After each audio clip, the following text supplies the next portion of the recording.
When I was a kid, adults spoke about that house in a low voice, like it might overhear them. They never said the family's name.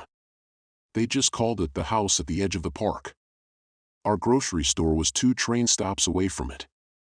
On winter evenings, my mother would hurry me past the newsstand so I wouldn't see the front pages, the blurred photo of a police tent, the aerial shot of a neat little neighborhood sliced open by yellow tape.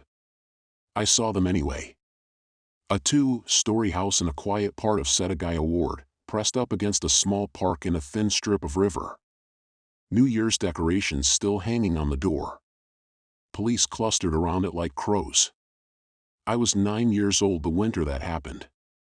As I grew up, the facts settled into me like cold dust. A family of 4, murdered in one night. The father, mother, daughter, and son. Sometime between the last TV show of the year and midnight, someone climbed in through the bathroom window, killed them, and then stayed. He ate ice cream from their freezer. Drank their barley tea. Used their computer. Changed clothes and left his old ones behind. Even used the toilet and didn't flush. The police had the killer's fingerprints and DNA, his clothes, his knife, and a trail of strange clues, foreign sand in his bag, rare shoes, a shirt sold in tiny numbers, but after hundreds of thousands of hours of investigation, they never found him. OAI_citation 0, https://n.wikipedia.org/wiki/setagaya_family_murder, UTM_source=chat.com. For some people it became a true crime obsession. For others, just one more grim headline faded by time. For those of us who grew up in that corner of Tokyo, it was something else, a hole in the neighborhood. A permanent blank. The house never went back to being a home. It just stayed. Year after year, the police kept it sealed. The city grew around it. Kids cut through the park but never along that fence. Adults quickened their steps without quite knowing why. By the time I was in my 30s, the case was over 20 years old. The newspapers called it one of Japan's most famous unsolved murders. OAI_citation 1 Japan Today, https://japantoday.com/category/crime/Setagaya family murders remain unsolved after 24 years 1, UTM_source=chat.com. For me, it was just the house at the edge of the park. I never thought I'd go inside. It started with a phone call from an old friend. "Yuji, you still doing freelance video work?" he asked. "On and off," I said. "Weddings, corporate stuff." "Why?" "I'm working with a small production company on a safety documentary," he said. "Local crime, how it changed police procedures, that kind of thing. They want some segments that feel more atmospheric." "Meaning cheap horror shots," I said. He laughed. "Exactly.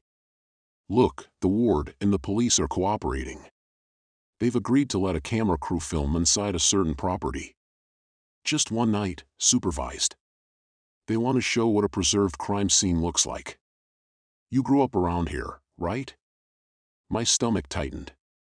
"You don't mean?" "The house near the park," he said softly. "Yeah. That one." I almost said no. But work was work, and there was a part of me, dark, curious, that wanted to see inside the blank space that had haunted my childhood. The unsolved case was something I'd only ever imagined from the outside, flashing lights, lines of detectives, blurred photos. Maybe going in would make it smaller. Human. Understandable. "Okay," I heard myself say. "When?" "December 30th, he said. "Late." They want to match the time as closely as possible for the narration. Of course they did. The night we went in, the city was already dressed for New Year's. Strings of lights hung across shopping streets. Supermarkets blasted cheerful jingles about bargain oshchi boxes. Couples in coats walked close together under cold, clear air. Our taxi left that brightness behind and turned into quieter residential streets.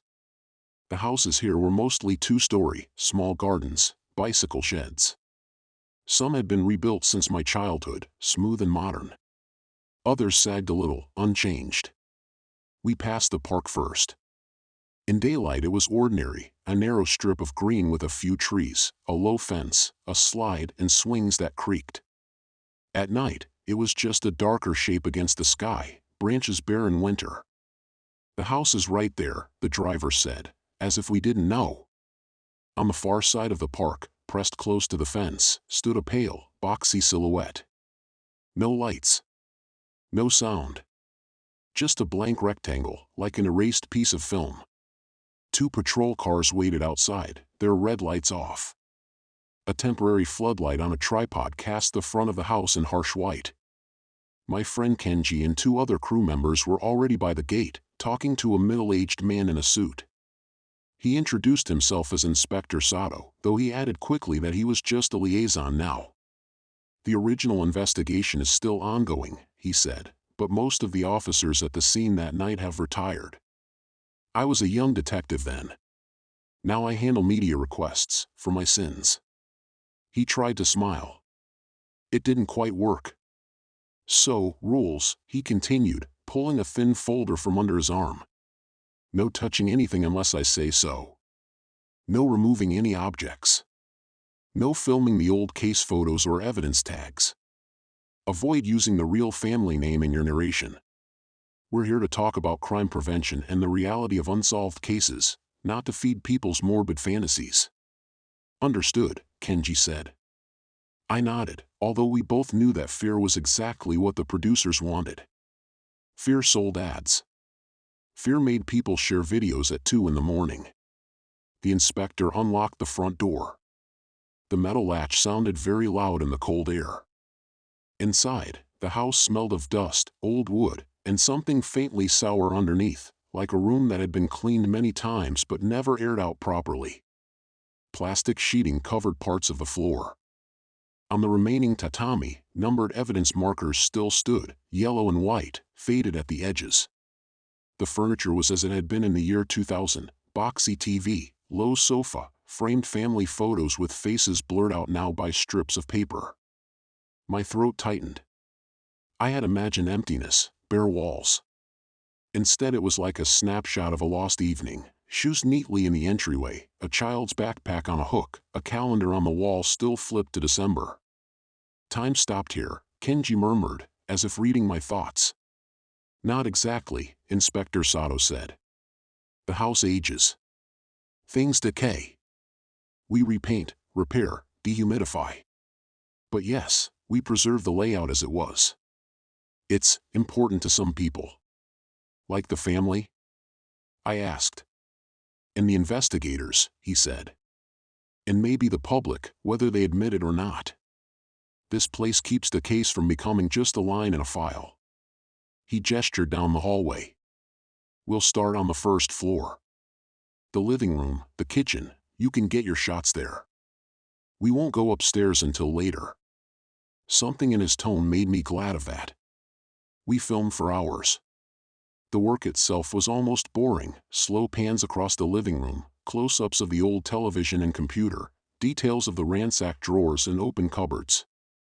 I walked the camera along the path the killer had supposedly taken, from the back door to the stairs. Inspector Sato narrated quietly, mostly for our reference track.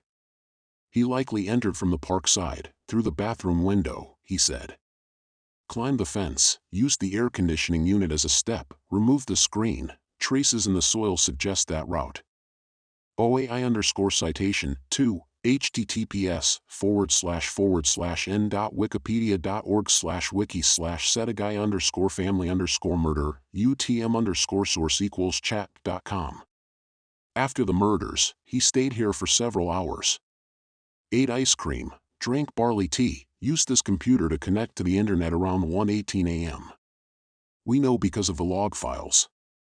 OAI_citation 3, https://n.wikipedia.org/wiki/setagaya_family_murder, UTM_source=chat.com. He changed clothes in the living room. Left his knife, his bag, his jacket, shirt, gloves. Left fingerprints everywhere. Even used the toilet and didn't flush. He said the last part with a tiny shake of his head, a baffled half-smile that never reached his eyes. People talk about ghosts, he added.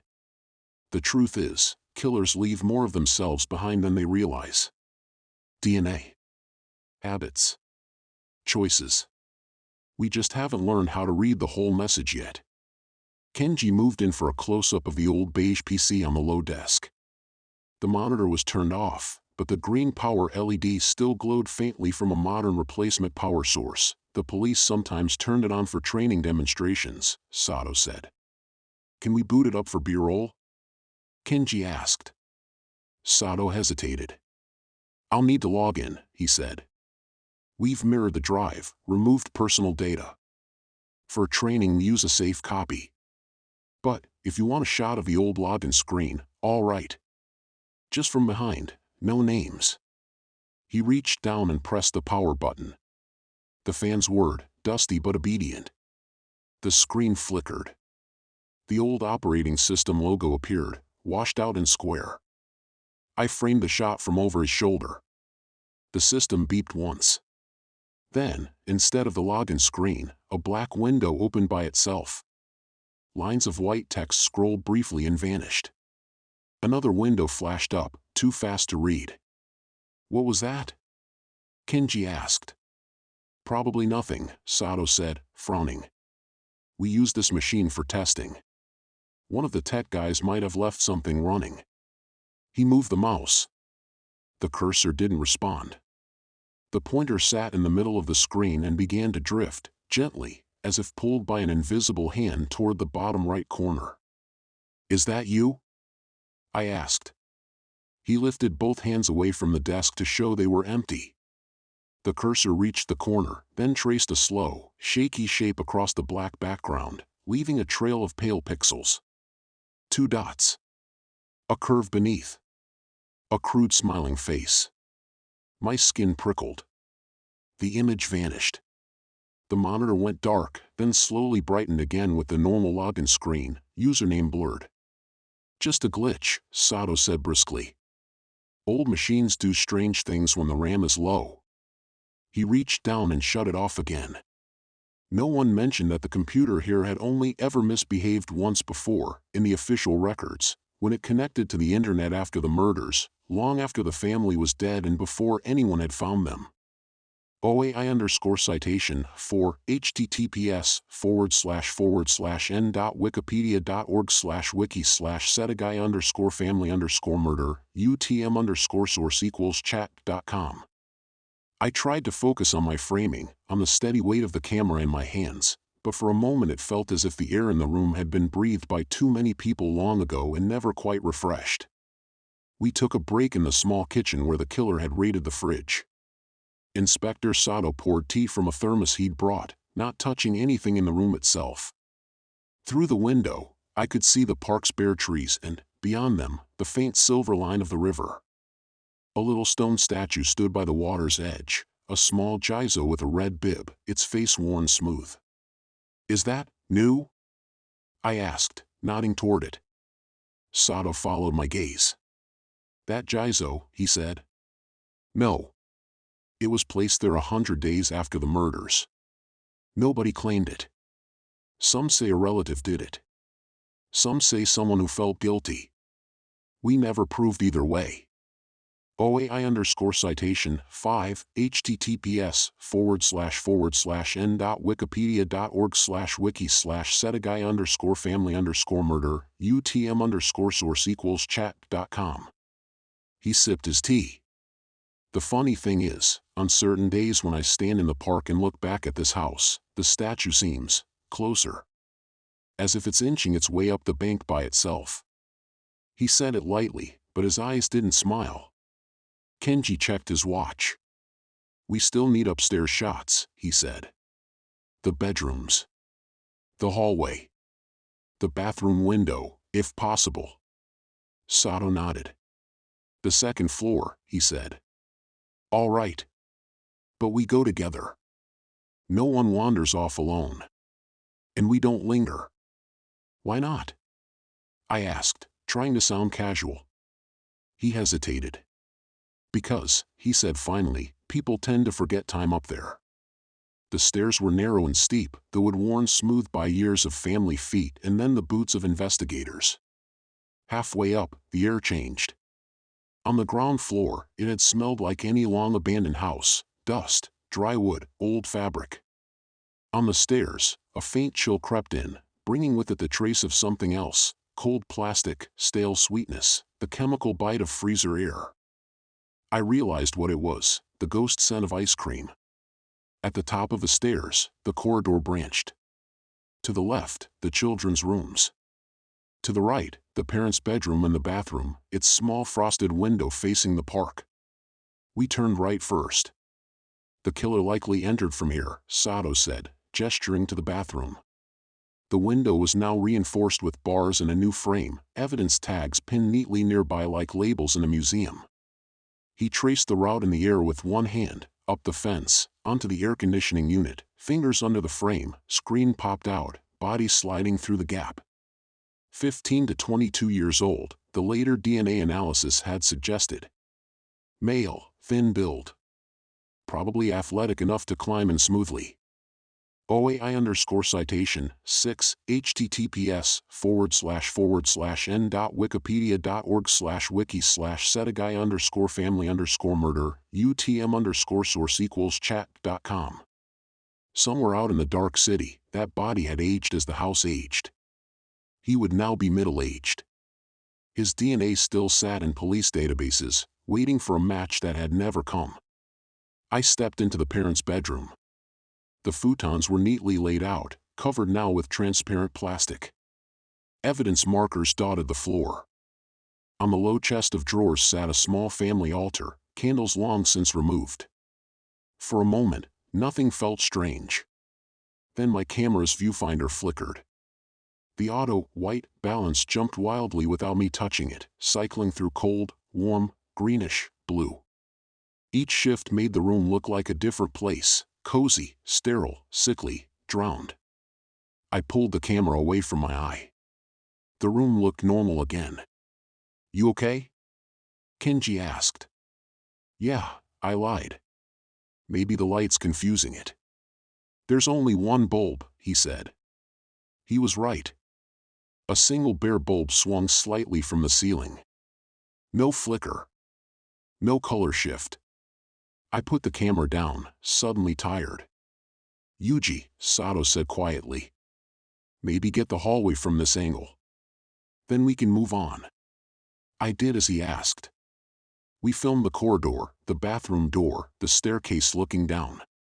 There were more evidence markers here, clustered thickly at certain points, like strange flowers. Finally, Sato cleared his throat. "The children's rooms," he said. "Then we're done." Even with the knowledge that no bodies remained, I didn't want to go in. The first room was small, filled with soft colors dulled by dust. Posters on the wall. A desk with a pencil case still resting on it. A shelf of picture books with stickers on the spines. The name tag on the school bag had been carefully blurred out by tape. For a moment, I saw it as it must have been that last evening: TV downstairs, parents talking, children arguing over a game. Warm lights. The ordinary closeness of a family at the end of a year. Then the sound of my own breathing in the mask of the camera brought me back. We filmed quickly, staying near the doorway. "Last room," Sato said. "The boys. Then we go." The air in that room felt heavy, as if sound moved more slowly. The futon on the floor was child-sized, sheets tucked in. A small toy car rested on the low shelf. The curtains were half drawn over the window facing the park. I framed a wide shot, panning gently from floor to ceiling. Halfway through, the camera's audio meters spiked. In my headphones, a faint crackling rose, like static or like someone breathing very close to the microphone. I checked my settings. The levels were fine. The room was silent. Then, underneath the crackle, I heard it. A rhythmic, wet sound. Not loud. Not dramatic. But unmistakable once my brain recognized it. Someone breathing through a constricted throat. I ripped the headphones off. Did you hear that? I asked. Hear what? Kenji said. Nothing, Sato said too quickly. His face had gone a shade paler. He glanced at the far wall, where the boy's pillow rested. There were no stains now. No visible marks. Just a slight depression in the fabric, as if someone's head had recently lain there, turning toward the door. I told you, Sato said softly. People forget time here. They also hear things they shouldn't fix in their memory. He stepped backward into the hallway. We're done, he said. Downstairs. Now. We obeyed. I didn't look back as we left the second floor, but I felt eyes on my shoulders all the way down. We packed the gear in brutal silence. The producers would want dramatic lines to match the footage. A killer still at large. A house preserved in time. A community haunted by what remains unknown. I wasn't sure I could record them without my voice shaking. Inspector Sato walked us to the door. Thank you for following instructions, he said. We'll review the footage for anything sensitive before broadcast. Inspector, I said. Can I ask you something off the record? He sighed. Everyone does, he said. Go on. You said people forget time upstairs, I said. Has anyone stayed too long? He looked past me, toward the dark bulk of the park beyond the temporary floodlight. Once, he said. In the early years, a young officer went in alone to check something on the second floor. He was supposed to be there 10 minutes. When his partner came to look for him, he found him standing in the boys' room, staring at the futon. He paused. The officer was crying, he went on. He didn't remember when he had started. He said he'd heard someone ask him not to leave. Very politely. Over and over. And? I asked. And sometimes, when I come here at night, Sato said, I think I can still hear him answering. A gust of wind rattled the leafless branches in the park. He shook himself, as if shrugging off a coat. Anyway, he said briskly. We lock up. You go home. Get some rest. Don't let this place live in your head more than it has to. The dead don't need tenants. He closed the door behind us and turned the key. The floodlight snapped off. The house at the edge of the park went dark again. I thought that would be the end of it. We delivered the footage. The producers were delighted. They cut my shots together with somber music and overlaid them with a narrator's grave voice about a crime that changed Japan's view of safety forever. OAI_citation 7 https://mainichi.jp/english/article/20151231/p2a/009/0080000c utm_source=chat.com. They blurred the family photos and the address. They added a disclaimer about respecting the victims. They aired it between a segment on traffic safety and another on fire prevention. The ratings were good. Online, people commented about how creepy the preserved house was, how shocking that the killer had never been caught, how they'd heard something in the background audio if they listened with headphones. I tried not to read those comments. I tried to move on to the next job. But the house did not move on from me. It followed in small ways. At home, my computer, new, fast, nothing like that beige box, developed a habit. In the small hours, when I sat editing, the cursor would drift on its own toward the bottom right corner of the screen. Just a few pixels. Just enough to make me notice.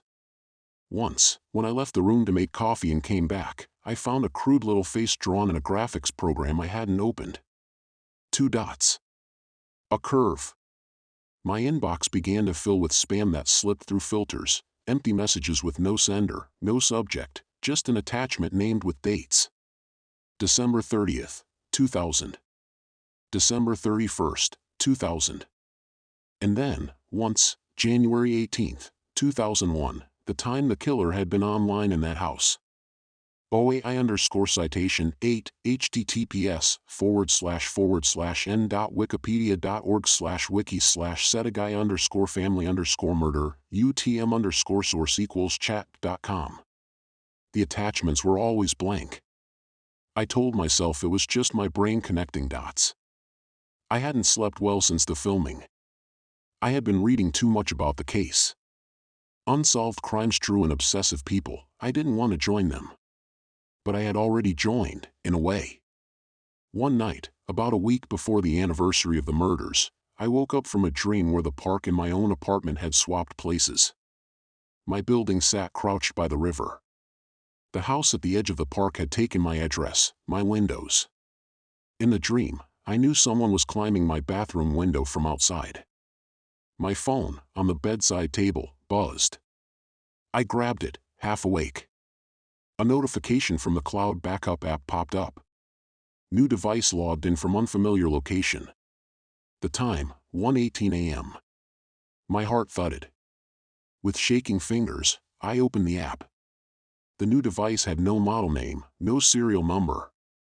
Just a label the system had generated automatically. Unknown_PC_SAO area. The location tag floated over a map of Setagaya, near a small green patch I knew too well. I forced myself to breathe. Probably just a glitch, I told myself. GPS bounce. Spoofed address. Somewhere, a bored hacker piggybacking on a Wi-Fi network. I changed my passwords. Enabled every security option I could find. But I didn't go back to sleep. Instead, I sat by the window, staring out at the dark street, listening for the sound of footsteps on the fire escape. None came. Not that night. On December 30th, I went back to the park. I didn't plan to. My feet brought me there after work, as if they knew the route better than I did. It was just before midnight. The house at the edge of the park was dark, as always. The police no longer kept cars outside all night, but motion sensors and cameras gleamed faintly near the eaves. Near the river, the little Jizo statue watched the water. Its stone face was as blank as ever, but someone had replaced its faded red bib with a new one. I realized, with a small jolt, that I did not know who. Probably a relative. Probably a neighbor. Probably someone like me who couldn't let go. The air was very still. From far away, the city sounded muted, as if placed under a glass dome. My phone vibrated in my pocket. A new email, from no one. No sender. No subject. Just a message body with 2 lines. You went inside. Now you know where the walls are thin. I stared at the screen until the letters blurred. Then, slowly, I looked up at the house. For the first time, I noticed something I should have seen years ago. From this angle, from the park, near the Jizo, the windows of the second floor lined up with the gaps in the trees in such a way that, if a light was on inside, it would look to anyone standing here like 2 square eyes staring back. Tonight, no light burned. But as I watched, a faint glow stirred behind one of the frosted panes, like the ghost of a screen waking up. The window closest to the boys' room brightened, just a little. The light flickered, as if something were moving in front of it. For a moment, I could almost imagine the shadow of a small figure there, looking down at the park where no one had come fast enough that night. The police say the killer stayed in the house for between 2 and 10 hours after the murders. OAI_citation 9 https://n.wikipedia.org/wiki/setagaya_family_murder UTM_source equals chat.com. The truth is, I don't think he ever left. Or rather, I don't think all of them did. Bodies go. DNA flakes away. Clothes rot. But patterns remain. Routes taken. Buttons pressed. Windows opened. And sometimes, if you step inside a place set aside for too long, that pattern reaches out for you. It fills the shapes you offer it, the path of your feet, the rhythm of your breathing, the glow of your own screens. Maybe that's all hauntings are. Not souls. Just habits too strong to die. The wind rose, stirring the trees. The light in the window winked out. Behind me, someone's footsteps crunched on the path. I turned. Inspector Sato stood there, hands in the pockets of his coat, breath fogging in the cold. "You too," he said quietly. "Me too what?" I asked. "Couldn't sleep," he said. "People like us never stop at the edge of the tape. We carry the rest home." We stood side by side, looking at the house at the edge of the park. "Do you think it will ever be solved?" I asked. He sighed. "Every year we say we're closer," he said. "Every year we ask for new information. New technology. New hope. Maybe one day some database will ping and we'll have a name." He paused. "But even then," he added, "I don't think this place will go quiet." "Why not?" I asked. "Because unsolved cases aren't just about the killer," he said. "They're about everyone who lived around them. Everyone who walked past, glanced over, and didn't know. Everyone who lives with the idea that someone can step into a house, break its shape forever, and vanish. You can't arrest that feeling." He glanced at me. "And now," he said, "you've gone inside too. So it's yours as well." The digital clock on my phone flipped to 12:05 a.m., the estimated time the family had died. OAI_citation 10 https://n.wikipedia.org/wiki/setagaya_family_murder UTM_source equals chat.com. From somewhere within the dark house, too faint to be sure, I thought I heard the creak of a floorboard and the slow, polite sound of someone moving carefully down the hallway, trying not to wake anyone. Inspector Sato straightened, as if hearing it too. Then he shook his head. "Time to go," he said. "Before we start imagining more than we can live with." We walked away together. Behind us, the house at the edge of the park remained what it had been for a quarter of a century. Not a shrine. Not a museum. Not exactly a crime scene anymore. Just a place where the walls are thin. And where, if you stand too long and listen too carefully, you may start to hear the echo of a night when someone climbed in through a bathroom window and never really left.